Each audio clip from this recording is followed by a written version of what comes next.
নুন। আচ্ছা, বলছি আপনাদের এখানে টোটাল কত রকম খাবার পাওয়া যায় এই হোটেলে? 25 রকম। 25 রকম। তার মধ্যে এই লোকেশনটা কি আছে তোমাদের? 3 নম্বর কয়লাঘাট, হ্যাঁ, পাশে জিপিও, আচ্ছা। কলকাতা 7,01,000। আর এই হোটেলে মেন ওনারের নাম? Madrasi hotel, Madrasi hotel. আচ্ছা, দাদার নাম? সনাতন বিশ্বাস।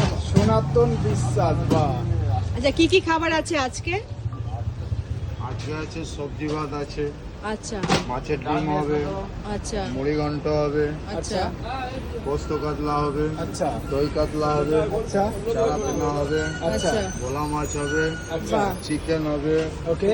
মটন হবে, আচ্ছা কাতলা কালিয়া হবে, আচ্ছা দেশি কাতলা হবে, আচ্ছা শুক্তো হবে, বাহ। ফুলকপি হবে, আচ্ছা।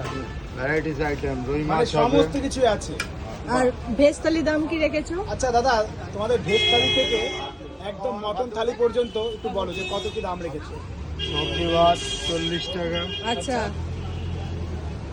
রুই মাছ ভাত 70 টাকা, আচ্ছা চারাপোনা মাছ ভাত 90 টাকা, আচ্ছা চিকেন ভাত 110 টাকা, কাতলা কালিয়া ভাত 120 টাকা, দই কাতলা ভাত 130 টাকা, পোস্ত কাতলা ভাত 130 টাকা, আর মুগ ডাল স্পেশাল সবজি ভাত 60 টাকা, আচ্ছা আছে আপনার মটন ভাত 200 টাকা, দেশি কাতলা ভাত 150 টাকা, আর মুড়ি ঘন্ট ভাত 50 টাকা, আলু পোস্ত মুগ ডাল 60 টাকা, এমনি নর্মাল সবজি হচ্ছে 40 টাকা, আচ্ছা ভোলা মাছ ভাত 120 টাকা, সাইজ বিবেচনা দাম হয়। মানে ভোলা মাছ ভাত 120 টাকা। 120ও আছে, 100 টাকাও আছে, মানে মাছের সাইজ ছোট বড় যখন যেরকম হয় সেরকম দাম হয়। আচ্ছা